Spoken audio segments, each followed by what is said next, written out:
Bila ku renungkan kasih setiamu, sungguhlah Engkau penolongku, dan dalam naungan kepak sayapmu, jiwaku bersorak memuji Engkau.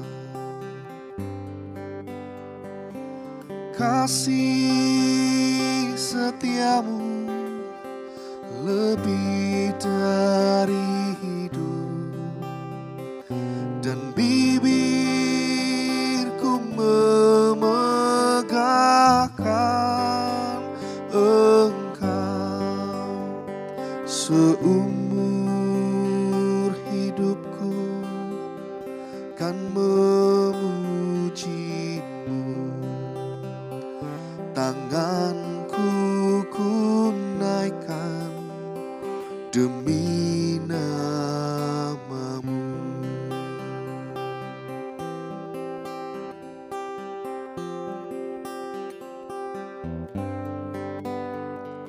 Bila ku renungkan kasih setiamu, sungguhlah Engkau penolongku, dan dalam naungan kepak sayapmu, jiwaku bersorak demi namamu.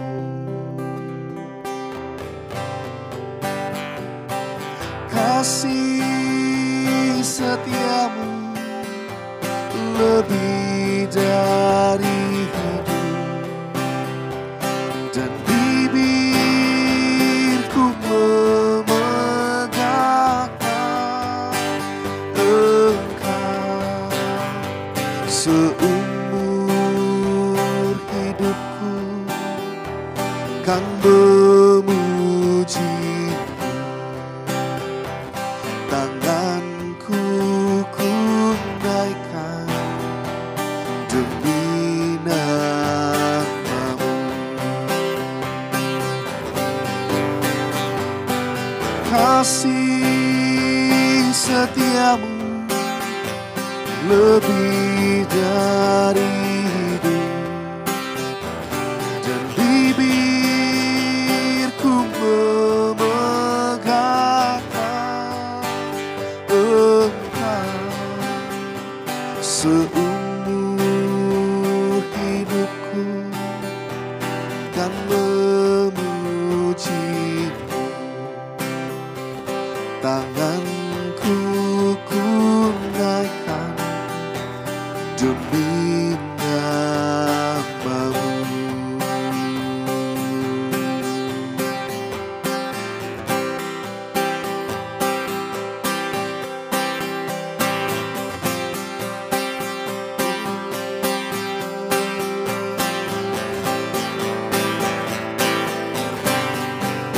Kasih setiamu lebih dari hidup,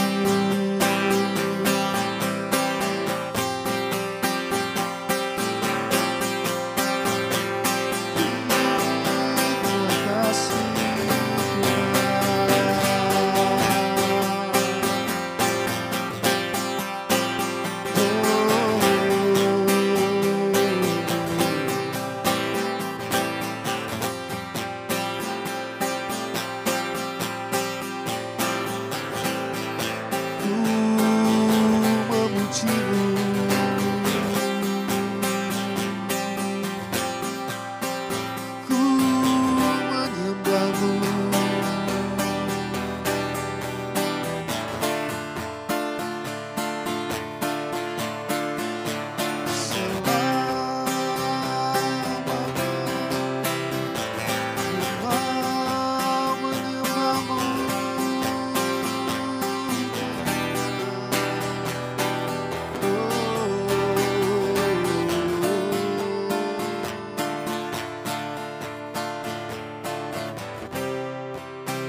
setiamu lebih dari hidup, dan bibirku memegahkan Engkau. Seumur hidupku kan memujimu, tanganku ku naikkan demi namamu.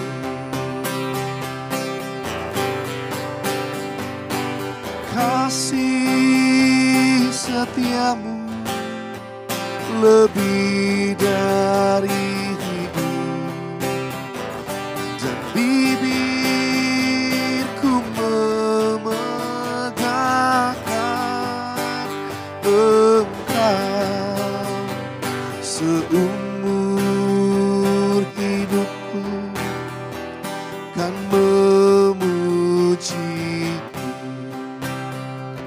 tanganku ku naikkan demi namamu.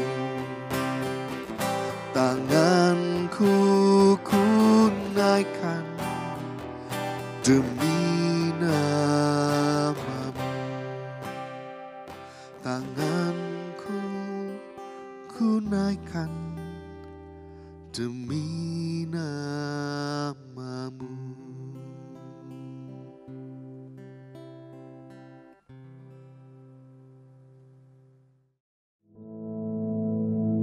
Our Father, which art in heaven, hallowed be thy name. Thy kingdom come, thy will be done in earth as it is in heaven. Give us this day our daily bread, and forgive us our debts, as we forgive our debtors. And lead us not into temptation, but deliver us from evil. For thine is the kingdom, and the power, and the glory, forever. Amen.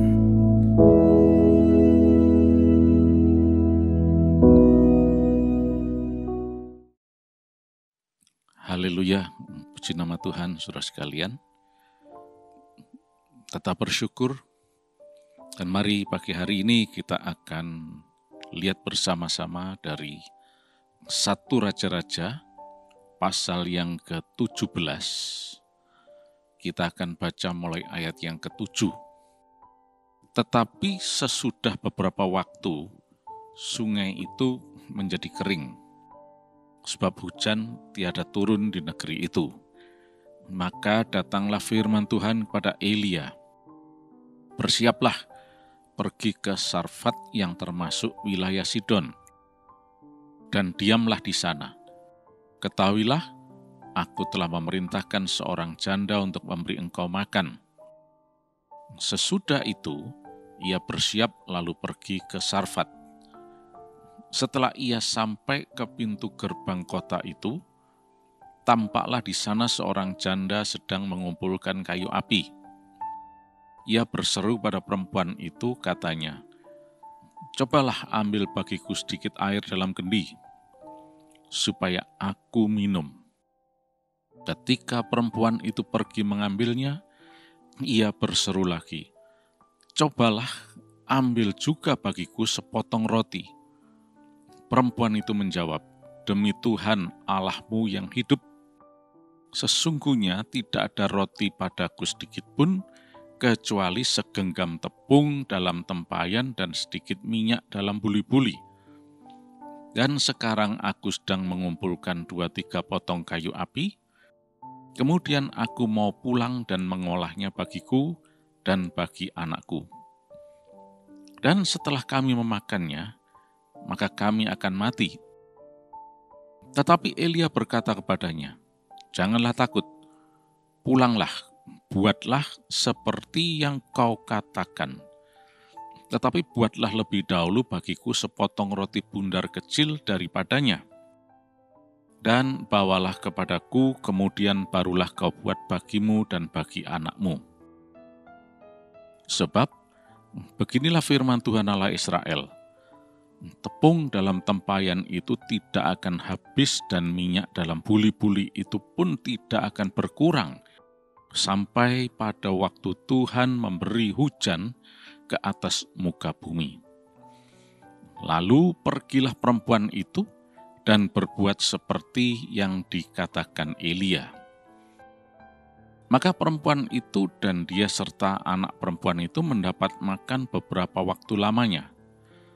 Tepung dalam tempayan itu tidak habis-habis, dan minyak dalam buli-buli itu tidak berkurang, seperti firman Tuhan yang diucapkannya dengan perantaraan Elia. Sampai di sini dulu pembacaan kita. Nah, saudara sekalian, kita melihat di sini suatu peristiwa yang betul-betul supranatural, dan mungkin ini salah satu kisah di dalam Perjanjian Lama yang cukup terkenal, yaitu mengenai seorang janda di Sarfat yang mengalami mujizat, yaitu bahan makanan di dalam buli-bulinya, di dalam tempayannya dan buli-bulinya, yaitu tepung dan minyaknya, sekalipun sudah diambil, tapi tidak pernah habis. Selalu ada lagi. Setiap hari selalu ada. Sehingga mereka selalu mendapatkan suplai makanan. Memang pada saat itu kita lihat bahwa kondisinya adalah suatu keadaan yang disebut paceklik, kekeringan, dan banyak orang yang mengalami kesulitan makan karena hujan tidak turun di sana. Tetapi saudara lihat di sini, bagi orang yang percaya Yesus, Allah memberikan suatu provisi dalam kehidupannya. Dia tidak akan pernah kekurangan. Nah, tapi di balik ini semua, ini sebetulnya apa yang dilakukan oleh janda ini kita lihat sebagai refleksi dari orang yang tahu bersyukur kepada Tuhan. Nah, Elia diutus Tuhan untuk menemui janda di Sarfat ini. Dan daerah ini termasuk wilayah Sidon. Sebetulnya ini bisa dikatakan bukan wilayah Israel pada saat itu. Ya, kemungkinan ini adalah border atau perbatasan, ya. Nah, Elia mengatakan kepada si janda itu untuk membuatkan dia roti untuk dimakan. Nah, ternyata janda ini mengatakan, loh, kami cuma punya tepung segenggam dan kemudian minyak sedikit. Dengan itu kami akan membuat the last meal, roti terakhir, makanan terakhir bagi dia dan bagi anaknya. Karena memang saat itu adalah saat yang betul-betul susah. Akibat dari si Ahab, raja Israel pada saat itu, yang hidupnya tidak takut akan Tuhan. Sehingga suatu punishment terjadi atas seluruh negeri itu, dan mereka mengalami kesulitan pangan. Ketika Elia mengatakan kepada janda itu, tentunya di dalam dirinya terjadi suatu pergumulan antara iya dan tidak. Kalau iya, artinya dia menuruti instruksi dari Nabi Allah tersebut, berarti dia dan anaknya jelas tidak kebagian apa-apa. Karena tepungnya cuma segenggam, dan itu akan jadi roti bundar cuma paling satu, tidak akan bisa lebih, sedikit saja, kecil saja. Dan itu sudah diberikan ke Elia, dan si janda ini dan anaknya tidak kebagian apa-apa. Tapi kalau dia memutuskan tidak mengikuti instruksinya Elia, maka tentunya tidak akan ada cerita lagi. Mungkin dia akan betul-betul bisa menikmati last meal-nya. Sebab dia katakan tadi, aku akan mengolahnya di dalam ayat yang ke-12 tadi, maka setelah memakannya, setelah itu kami akan mati. Enggak ada makanan lagi yang bisa dimakan. Nah, saudara sekalian,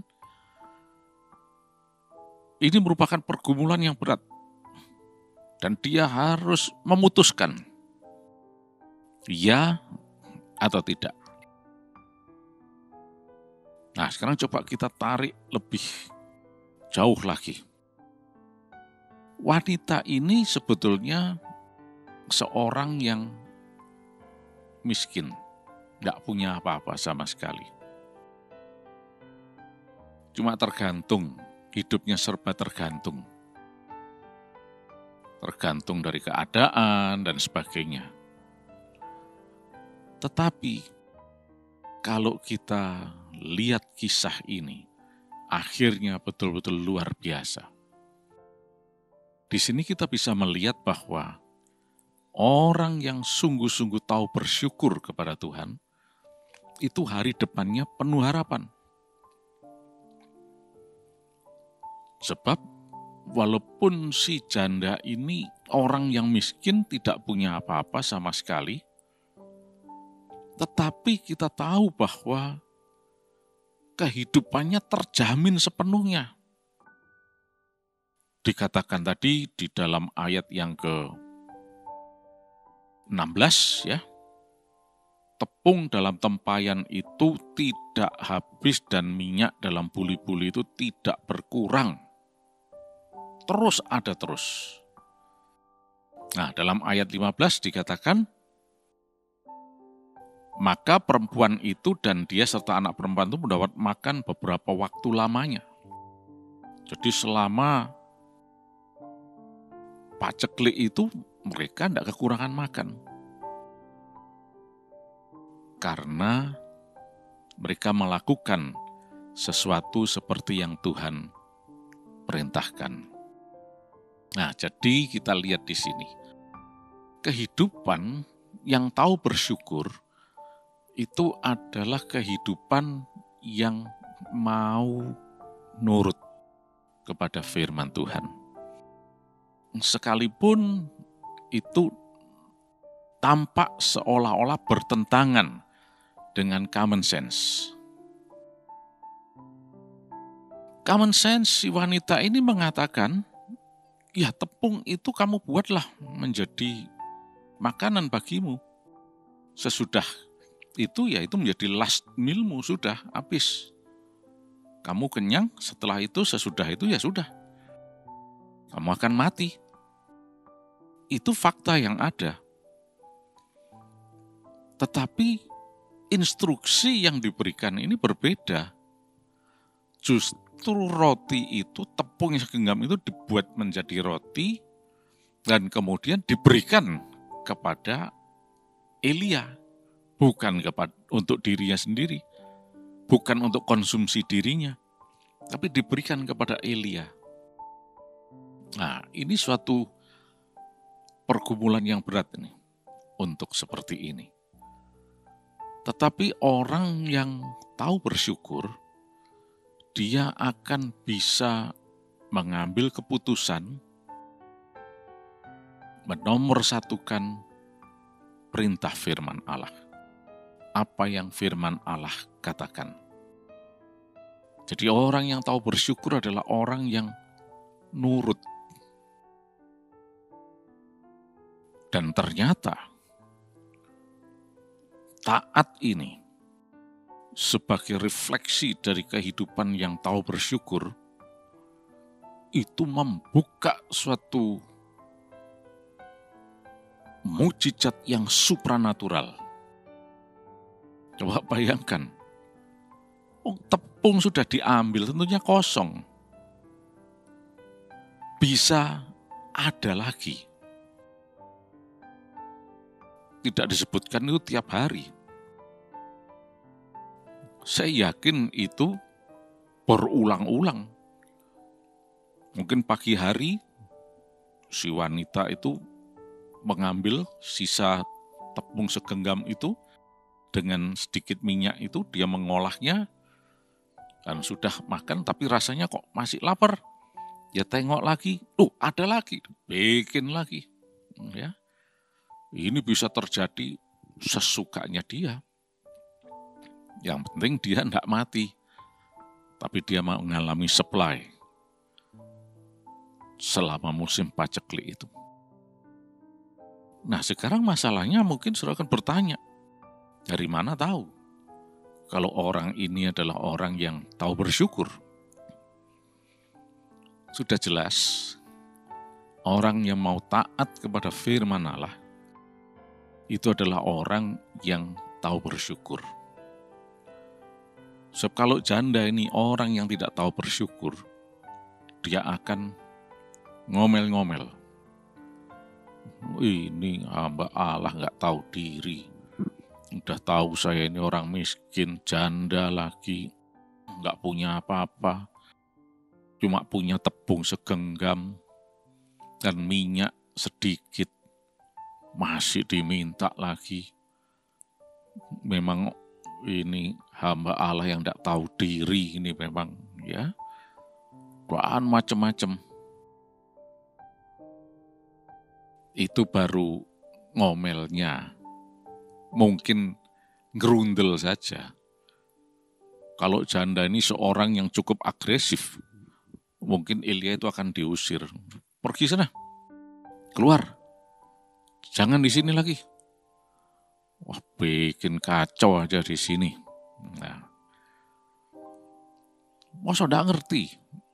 Ini kondisinya seperti ini kok.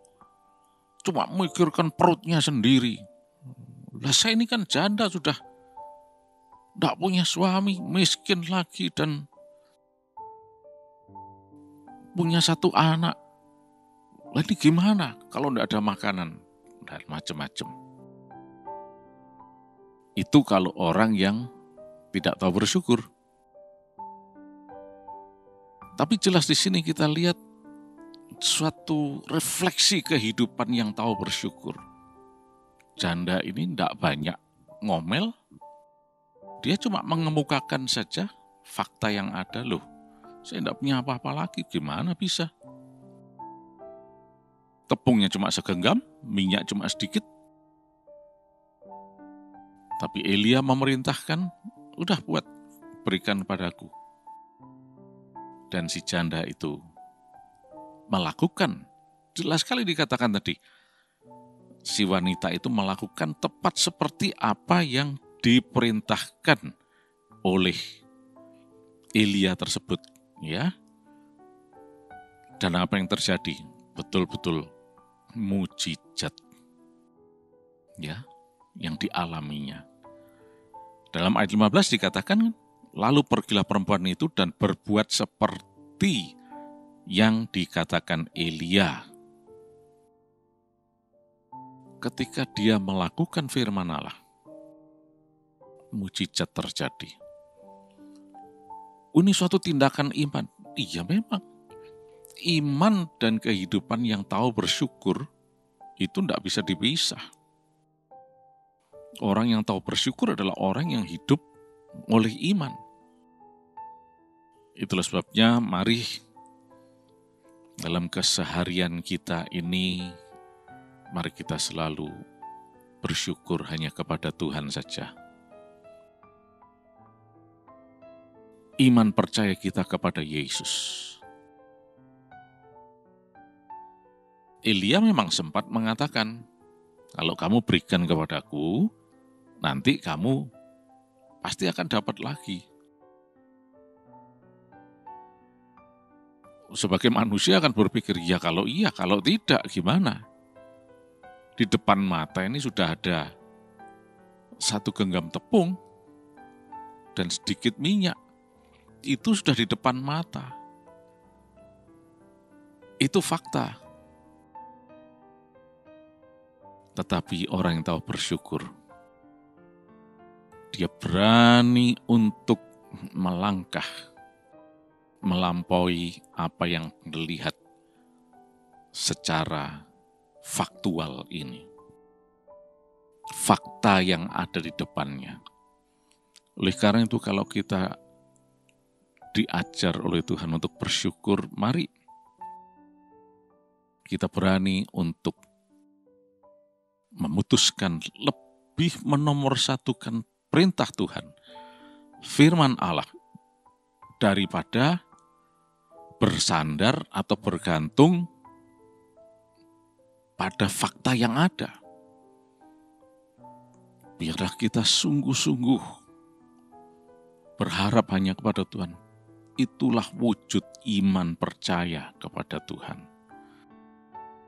Pagi hari ini, kita tidak tahu apa yang akan terjadi sepanjang hari ini. Tapi satu hal yang kita tahu, kalau kita selalu taat pada firman Allah, pasti ada hari depan yang penuh harapan. Itulah kehidupan yang tahu bersyukur. Kalau orang yang tahu bersyukur kepada Tuhan, hari depannya penuh harapan. Saudara sekalian, dalam kehidupan ini kita menghadapi banyak hal yang walaupun bukan masalah tepung segenggam, tapi tipe-tipenya kurang lebih seperti ini. Pilih ya atau tidak? Pilih ya atau tidak? Wah, gimana ini? Pilihnya yang jelas adalah ya kepada firman Allah. Lebih memilih taat kepada Tuhan, takut akan Tuhan, setia kepada Tuhan, daripada mengikuti fakta yang ada ini. Oleh karena itu, mari kita terapkan firman Allah ini dalam kehidupan kita, dan itu adalah refleksi dari kehidupan yang tahu bersyukur. Dan kalau kita sungguh-sungguh tahu bersyukur di hadapan Tuhan, lihat ada hari depan yang penuh harapan. Seperti yang dialami oleh janda Sarfat ini. Ini bukan sesuatu yang simple. Kenapa janda Sarfat yang menjadi contoh dalam hal ini? Karena seorang janda yang tidak punya apa-apa, justru melihat mujizat supranatural yang luar biasa. Jadi siapapun juga, tidak peduli siapapun, Tuhan bisa menolong, melakukan perkara-perkara yang ajaib, dan seterusnya. Ketika siapapun orangnya itu tahu bersyukur kepada Tuhan.